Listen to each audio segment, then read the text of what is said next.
Hi hello friends, ಹೇಗಿದ್ದೀರಾ? ಐಝಾ ಕಿಚನ್ಗೆ ಸ್ವಾಗತ. ಇವತ್ತು ನಾವು ಸೌತ್ ಇಂಡಿಯಾದ ಎಲ್ಲರ ಅಚ್ಚುಮೆಚ್ಚಿನ ಫೇವ್ರೆಟ್ ರೆಸಿಪಿ ಬಿಸಿಬೇಳೆ ಬಾತ್ನ ಮಾಡೋಣ. ಬಿಸಿಬೇಳೆ ಬಾತ್ನ ಹೇಗೆ ಮಾಡೋದು ಅಂತ ತೋರಿಸ್ತೀನಿ. ಕುಕ್ಕರ್ಗೆ ಒಂದು 4 ಟೇಬಲ್ ಸ್ಪೂನಷ್ಟು ಎಣ್ಣೆಯನ್ನು ಹಾಕಿ, ಹಾಫ್ ಟೇಬಲ್ ಸ್ಪೂನಷ್ಟು ಸಾಸಿವೆಯನ್ನು ಹಾಕಿ, ಹಾಫ್ ಟೇಬಲ್ ಸ್ಪೂನು ಜೀರಿಗೆಯನ್ನು ಹಾಕಿ, ಅದು ಚಟ್ಪಟ ಅನ್ನಬೇಕಾದ್ರೆ ಒಂದು ಸ್ವಲ್ಪ ಕರಿಬೇವು ಸೊಪ್ಪನ್ನ ಹಾಕಿ, ಅದು ಚಟಪಟ ಅನ್ನಬೇಕಾದ್ರೆ 1 ಕಪ್ಪಷ್ಟು ಈರುಳ್ಳಿಯನ್ನು ಹಾಕಿ, ಅದು ಚೆನ್ನಾಗಿ ಫ್ರೈ ಮಾಡಿ ಅದನ್ನು. ಅದು ಬ್ರೌನ್ ಕಲರ್ ಬರೋವರೆಗೂ ಅದಕ್ಕೆ ಚೆನ್ನಾಗಿ ಫ್ರೈ ಮಾಡಿ, ಅದಕ್ಕೆ ಒಂದು 3 ಒಣಗಿದ ಮೆಣಸಿನ್ಕಾಯನ್ನು ಹಾಕಿ, ಅದನ್ನು ಸಹ ಫ್ರೈ ಮಾಡಿ.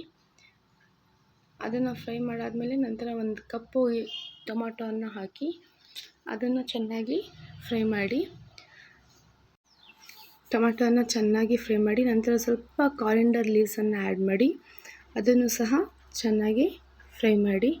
ನಂತರ ಒಂದು 2 ಟೇಬಲ್ ಸ್ಪೂನಷ್ಟು ಕಡಲೆ ಬೀಜವನ್ನು ಹಾಕಿ ಅದನ್ನು ಚೆನ್ನಾಗಿ ಫ್ರೈ ಮಾಡಿ.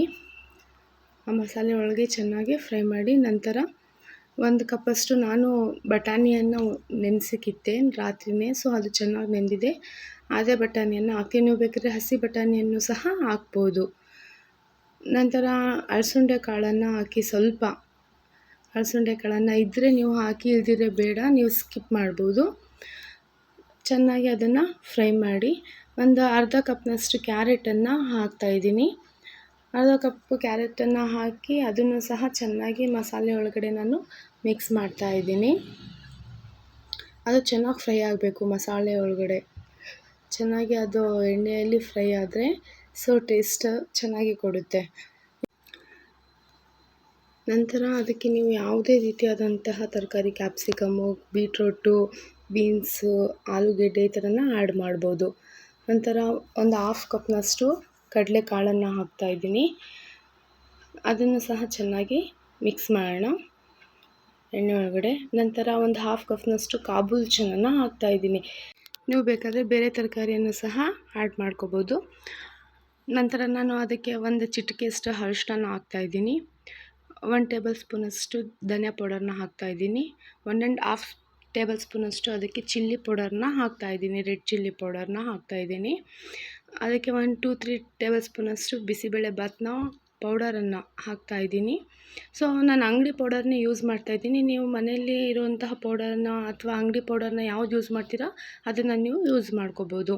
ನಂತರ ನಾನು ಅದಕ್ಕೆ ರುಚಿಗೆ ತಕ್ಕಷ್ಟು ಉಪ್ಪನ್ನ ಹಾಕ್ತಾಯಿದ್ದೀನಿ, ಸಾಲ್ಟ್ನ ಹಾಕ್ತಾಯಿದ್ದೀನಿ.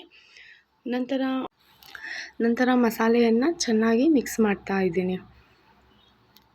ಮಿಕ್ಸ್ ಮಾಡಾದಮೇಲೆ ಅದನ್ನು 5 ಮಿನಿಟ್ಸ್ ಅದಕ್ಕೆ ಹಾಗೆ ಬೇಯಲು ಬಿಡೋಣ. ಹೈ ಫ್ಲೇಮಲ್ಲಿ ಇಕ್ಕಿ, ಇವಾಗ ಲೋ ಫ್ಲೇಮಲ್ಲಿ ಇಕ್ಕಬೇಡಿ. ಹೈ ಫ್ಲೇಮಲ್ಲಿ ಇಕ್ಕಿ ಅದನ್ನು ಚೆನ್ನಾಗಿ ಒಂದು 5 ಮಿನಿಟ್ಸು ಮಸಾಲೆಯನ್ನು ಬೇಯೋಕ್ಕೆ ಬಿಡೋಣ. ನೋಡಿ, ನಾನು ಇವಾಗ ಟರ್ಮರಿನ್ ತೊಗೊಂಡಿದ್ದೀನಿ, ಹುಣಸೆಹಣ್ಣು. ಅದು 1 ಕಪ್ನಷ್ಟು, ಅರ್ಧ ಕಪ್ನಷ್ಟು ಅದಕ್ಕೆ ಹಾಕ್ತಾಯಿದ್ದೀನಿ. ಅದನ್ನು ಸಹ ಚೆನ್ನಾಗಿ ಫ್ರೈ ಮಾಡ್ತಾಯಿದ್ದೀನಿ. ಬೇಕಾದರೆ ಬೆಲ್ಲನ ತೊಗೊಂಡವರು ಬೆಲ್ಲನೂ ತೊಗೊತಾರೆ. ನಾನು ಬೆಲ್ಲ ತೊಗೊಳ್ತಾ ಇಲ್ಲ, ಇಲ್ಲಿ ಹುಣಸೆಹಣ್ಣು ತೊಗೊತಾ ಇದ್ದೀನಿ. ನೀವು ಬೇಕಾದರೆ ಬೆಲ್ಲನಾದರೂ ಯೂಸ್ ಮಾಡ್ಬೋದು. ಅದನ್ನು ಚೆನ್ನಾಗಿ ಮಿಕ್ಸ್ ಮಾಡಿ ಸ್ವಲ್ಪ 5 ಮಿನಿಟ್ಸ್ ಬೇಯಲ್ಬಿಡಿ. ನೋಡಿ, 1 ಕಪ್ಪಲ್ಲಿ ನಾನು ಮಸೂರ್ ದಾಲು ಮತ್ತು ತೊಗರಿಬೇಳೆನ ಹಾಕಿಬಿಟ್ಟು ಅಕ್ಕಿ ಒಳಗಡೆ ನೆನೆಯೋಕೆ ಹಾಕಿದ್ದೆ. ನಾನು ಜೀರಾ ರೈಸ್ನೇ ತೊಗೊತಾ ಇದ್ದೀನಿ. ಬೇಕಾದರೆ ನೀವು ರೇಷನ್ ಅಕ್ಕಿನೂ ಸಹ ತೊಗೋಬೋದು. ನಾನು ಇವಾಗ ಅಕ್ಕಿನ ಆ್ಯಡ್ ಮಾಡ್ತಾಯಿದ್ದೀನಿ. ಆ ಮಸಾಲೆ ಒಳಗಡೆ ಅಕ್ಕಿನ ಆ್ಯಡ್ ಮಾಡ್ತಾಯಿದ್ದೀನಿ. ಒಂದು ಹಾಫ್ ಆನ್ ಅವರ್ ಮುಂಚೆ ನಾನು ಅದನ್ನು ನೆನೆಯೋಕೆ ಇಕ್ಕಿದ್ದೆ. ಇವಾಗ ನಾನು ಒಂದು ದೊಡ್ಡ ಗ್ಲಾಸ್ನಿಂದ ಒಂದು 5 ಗ್ಲಾಸಷ್ಟು ನೀರನ್ನು ಹಾಕ್ತೀನಿ. ಸ್ವಲ್ಪ ತೆಳುವಾಗಿದ್ದರೆ ಬಿಸಿಬೇಳೆ ಬಾತು ರುಚಿ ಚೆನ್ನಾಗಿರುತ್ತೆ. ನೀವು ಸ್ವಲ್ಪ ನಿಮಗೆ ಗಟ್ಟಿ ಬೇಕು ಅಂತಂದರೆ ನೀವು 1 ಗ್ಲಾಸ್ ನೀರನ್ನು ಕಡಿಮೆ ಮಾಡಿ. ನೋಡಿ, ಇವಾಗ ಮಸಾಲೆಯನ್ನು ಹೇಗೆ ಚೆನ್ನಾಗಿ ಮಿಕ್ಸ್ ಆಗಿದೆ ನೀರಲ್ಲಿ. ಇದಕ್ಕೆ ಲಿಡ್ಡನ್ನು ಮುಚ್ಚೋಣ. ಒಂದು 4-5 ವಿಷಲ್ ಬರೋವರೆಗೂ ಬಿಡೋಣ. ಹೈ ಫ್ಲೇಮಲ್ಲಿ ಬೇಡ, ಲೋ ಫ್ಲೇಮಲ್ಲಿ ಇಕ್ಕಿ ವಿಷಲ್ ತರಿಸೋಣ. ನಂತರ ನೋಡಿ, ಲಿಡ್ಡನ್ನು ಓಪನ್ ಮಾಡ್ತಾಯಿದ್ದೀನಿ. ನೋಡಿ ಹೇಗೆ ಹದವಾಗಿ ಬೆಂದಿದೆ. ಇವಾಗ ಸರ್ವ್ ಮಾಡೋಕ್ಕೆ ರೆಡಿಯಾಗಿದೆ. ಈ ಥರ ಮೋರ್ ವೀಡಿಯೋಸ್ಗಾಗಿ ನನ್ನ ಚಾನಲ್ನ ಸಬ್ಸ್ಕ್ರೈಬ್ ಮಾಡಿ. ಥ್ಯಾಂಕ್ಸ್.